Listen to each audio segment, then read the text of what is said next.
कि भारत जो है वो अपना जो डिजिटल पेमेंट सिस्टम है यूपीआई, उसको श्रीलंका, मॉरिशस और फ्रांस और बहुत सारे मुल्कों के साथ वो एंगेज कर रहे हैं। इट मीन्स कि वो तो एक अपना पैरेलल, जिसे वो कहते हैं ना, अपने लोगों के लिए सिस्टम क्रिएट कर रहे हैं कि उनको किसी किस्म की अब जिस मुल्क में भी जाएंगे वो समझिए अपने मुल्क के अंदर ही बैठे हुए हैं।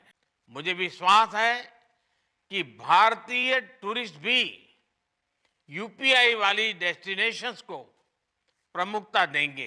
इसके बाद फिर इसके ऊपर जो इंडिया के प्राइम मिनिस्टर हैं नरेंद्र मोदी साहब, उन्होंने भी ट्वीट किया, great to see this, it marks a significant step towards taking UPI global. तो यूपीआई अब ग्लोबल हो गया। असल में ताहिर साहब, क्या हम इसको ऐसे लें कि इंडिया ग्लोबल हो रहा है? आज नेबर कंट्री की मैं जैसे बात कर रहा था, वहाँ पे ये जो आप बोल रहे हैं ना 30 रुपए की डिस्प्रिन, वहाँ पे ये 3 रुपए की शायद होगी डिस्प्रिन। मेरे हिसाब से वहाँ फ्री मिलती होगी। कैसे? क्योंकि वो वहाँ इंसाफ है। अच्छा। और जिन कौमों में इंसाफ होता है ना, वो कौमें तरक्की करती हैं। तो ये देखें कि UPI is related to the उनकी करेंसी के साथ अटैच है। रशिया से उन्होंने तेल लिया है, अपनी करेंसी में लिया है। फिर उसके बाद उन्होंने यूएई के साथ डील साइन की है, अपनी करेंसी में की। उन्होंने नारा लगाया है कि एफल टावर पे इस वक्त सबसे ज्यादा भारतीय जा रहे हैं, वो अपने यूपीआई के साथ अपना टिकट खरीद सकें। गवर्नमेंट को ना एक अच्छा काम कर देना चाहिए कि एक ना खुदकुशी पॉइंट बना दें, अच्छा। ताकि अवाम जो है ना वो आराम से मर जाए। समझता हूँ कि ये इतना बड़ा अचीवमेंट है भारत का कि पहले तो भारत ने अपनी इकोनॉमी को डिजिटलाइज किया ऑल अक्रॉस इंडिया सक्सेसफुली।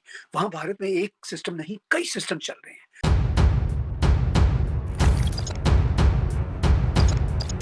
तो नमस्कार दोस्तों, जय हिंद। स्वागत है आपका पाकिस्तानी मीडिया जुड़ी एक और फ्रेश और मज़ेदार वीडियो में।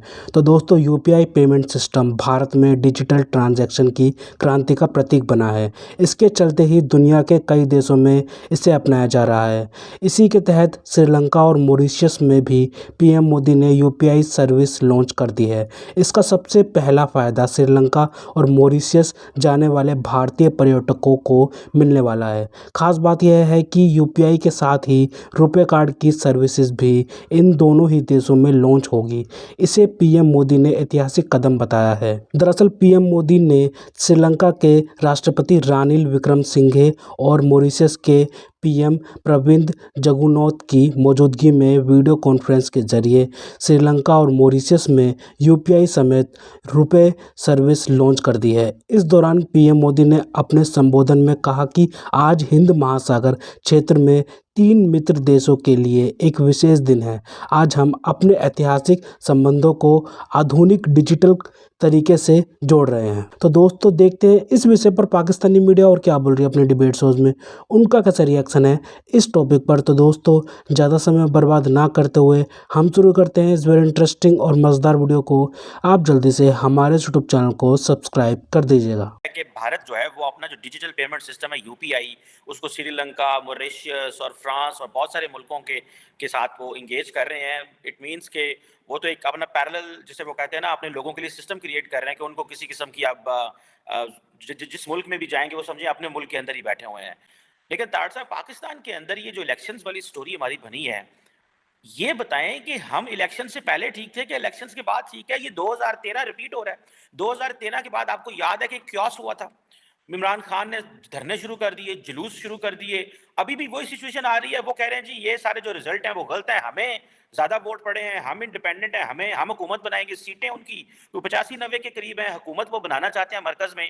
आपको लगता है कि हम एक नए क्राइसिस में जाने वाले हैं? क्योंकि एक पॉलिटिकल डेडलॉक भी है, धरने भी चल रहे हैं, मारकुटाई भी हो रही है, और जो आरओज हैं, रिटर्निंग ऑफिसर्स के दफ्तरों के बाहर प्रोटेस्ट हो रहे हैं। डॉक्टर साहब, हम किधर जा रहे हैं इस इलेक्शंस के बाद? लगता है कि मुश्किलात बढ़ रही हैं रियासत के लिए। चीमा साहब, मैं सबसे पहले तो खैर भारत के यूपीआई से मैं बात उस पर करना चाहूंगा। मुझे अभी तक वो चीज नहीं भूली जब मोदी साहब एक इंटरनेशनल कैंपेन पर निकले थे, जिस सिलसिले के अंदर वो अमेरिका आए, फिर फ्रांस गए, फिर उसके बाद वो मिडिल ईस्ट गए। उसके अंदर यूपीआई एक वेरी इंपॉर्टेंट था। उनकी अपनी करेंसी को प्रमोट करना वेरी इंपॉर्टेंट था। फिर दूसरा उनका सबसे बड़ा टारगेट था अपने डायस्पोरा को प्रमोट करना। तीसरा उनका सबसे बड़ा टारगेट था भारतीय स्टूडेंट्स का। और फिर उसके बाद मैंने जो सबसे बड़ी उसकी मैं साथ सपोर्टिंग आर्गुमेंट ये दूंगा कि आप ये देखें कि UPI is related to the उनकी करेंसी के साथ अटैच है। रशिया से उन्होंने तेल लिया है, अपनी करेंसी में लिया है। फिर उसके बाद उन्होंने यूएई के साथ डील साइन की है, अपनी करेंसी में की। उन्होंने नारा लगाया है कि एफल टावर पे इस वक्त सबसे ज्यादा भारतीय जा रहे हैं, वो अपने यूपीआई के साथ अपना टिकट खरीद सकेंगे। लेकिन इसके पीछे एक चीज है, सिर्फ एक चीज है, नेशनलिज्म है। उसके पीछे प्राइड है चीमा साहब। मोदी साहब के बच्चे लंदन में नहीं है, उनकी कोई ख्वाहिश नहीं है कि टोरंटो के अंदर अपने बच्चे को पीआर लेकर देनी है। उनकी कोई ख्वाहिश नहीं है कि दुबई के अंदर उनके विलास बने, उनकी कोई ख्वाहिश नहीं। मेरा ये क्वेश्चन मार्क होगा इसको, इस पे अगले सब्जेक्ट पे जाने के। मैं अपने बच्चे जो इस वक्त आवारा बच्चे ट्विटर बना के उर्दू पे सारा दिन खेलते हैं, मेरी रिक्वेस्ट होगी गूगल करें बच्चे, गूगल करो, देखो भारतीय कितने एक्स वजीर आजम जो हैं, पुराने वजीर आजम, वो लंदन में सेटल हैं, टोरंटो में है, दुबई में, कहाँ है, उनके जर्नैल कहाँ सेटल है, कोशिश करो ढूंढने की। उनके रिटायर्ड जजेस किस किस मुल्क के अंदर छुप के बैठे हैं, देखो जरा जाके, कोशिश करो। अगर अपने आप को कम्पीट करना चाहते हो आप इस रीजन के अंदर, जो कि मैं नहीं समझता कि आपके पास सलाहियत है इसकी, क्योंकि आपके पठान भाईजान जिनके लिए आपने अपना सारा मुल्क जला दिया है, आधा मुल्क नशे पे है, हीरोइन पे उनकी वजह से, आधे मुल्क के अंदर आज भी क्लाशोंकोव कल्चर है। और मैं मेंशन करना चाहूंगा इलेक्शन के हवाले से, मोहसिन दावड़ ने कहा था कि मेरे हल्के में अंदर Taliban has taken over the polling station, फिर गोलियां चली हैं और मोहसिन दावड़ कहां है आज, हॉस्पिटल में। फिर आपकी रूलिंग पार्टी जो अगली आ रहा है, आपका मुर्शद पाक, उसका नाम तालिबान खान था, आपने जश्न मनाए थे तालिबान के, आपकी डेस्टिनेशन क्या है, तालिबान है, वो भी आपसे आगे जा रहे हैं, उनकी करेंसी भी बेहतर है, उनकी करेंसी बेहतर है। तो यूपीआई जिस तरह देखें, चंद्रयान देखें या कुछ भी देखें, उसके पीछे सिर्फ वाहिद एक चीज है, नेशनलिज्म, प्राइड, हिंदू प्राइड। कल मुझसे किसी ने कहा कि आप मोदी भगत हैं, मैंने कहा यार मैं मोदी भगत नहीं हूं, मैं नेशनलिज्म भगत हूं। मुझे मोदी साहब की चीजें, मेरा मोदी साहब के साथ क्या लेना देना है, वो अपने मुल्क के अंदर है। हाँ, ये एक बात है, बहसीत स्टूडेंट ऑफ पॉलिटिकल साइंस, जो उन्होंने नेशनलिज्म की जो तारीख रकम की है, दैट इज क्वाइट इंप्रेसिव। और मैं समझता हूं, मेरी ये दुआ है कि जो मेरे मुल्क के लौंडे लपाड़े हैं, उनको भी कोई ऐसा लीडर मिले जो उनको नेशनलिज्म, जो उनको प्राइड बताए, जो आई डिफाइन करे कि पाकिस्तान का मतलब क्या है। तो एक बड़ी खबर ये है जो कि इंटरनेशनल मीडिया में इस वक्त चल रही है, और वो ये है कि Eiffel Tower makes history as first merchant in France to accept UPI payments. और इसमें इंडियन एम्बेसी जो है उसने ट्वीट किया है, जिसमें embassy of India in France tweets UPI formally launched at the iconic Eiffel Tower at the huge Republic Day reception, implementing PM Narendra मोदी's announcement and division of taking UPI global। अच्छा, इसके बाद फिर इसके ऊपर जो इंडिया के प्राइम मिनिस्टर हैं नरेंद्र मोदी साहब, उन्होंने भी ट्वीट किया, great to see this, it marks a significant step towards taking UPI global. तो यूपीआई अब ग्लोबल हो गया। असल में ताहिर साहब, क्या हम इसको ऐसे लें कि इंडिया ग्लोबल हो रहा है? ये खबर आई कि आईफल टावर मेक्स हिस्ट्री, तो मैंने कहा कि इस खबर को तो ऐसे होना चाहिए था कि India makes history, Indians UPI makes history. कैसे देख रहे हैं आप इस डेवलपमेंट को? देखिए, यूपीआई तो ऑलरेडी वर्ल्ड वाइड जाना जाता है, इसलिए कि इंडिया की 1.4 प्लस बिलियन मार्केट में ये जो इंटरफेस पेमेंट सिस्टम है, वो ऑलरेडी सक्सेसफुली इंडिया में चल रहा है। आपने ग्लोबल की बात की, तो ग्लोबली अब बहुत बड़ी अचीवमेंट है कि फ्रांस में एक तरह से ये वहाँ पे भी काम करेगा, और भारतीय टूरिस्ट भी बहुत जाते हैं फ्रांस, और एफिल टावर्स पे भी जा रहे हैं।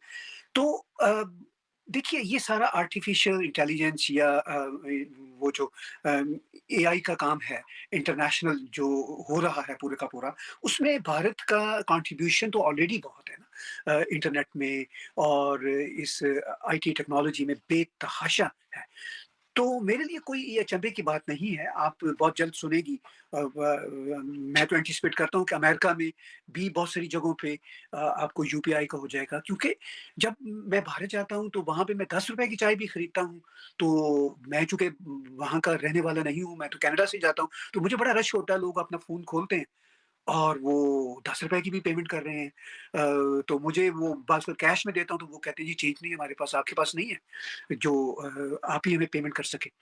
तो मैं ये समझता हूँ कि ये इतना बड़ा अचीवमेंट है भारत का, कि पहले तो भारत ने अपनी इकोनॉमी को डिजिटलाइज किया ऑल अक्रॉस इंडिया सक्सेसफुली। वहाँ भारत में एक सिस्टम नहीं, कई सिस्टम चल रहे हैं।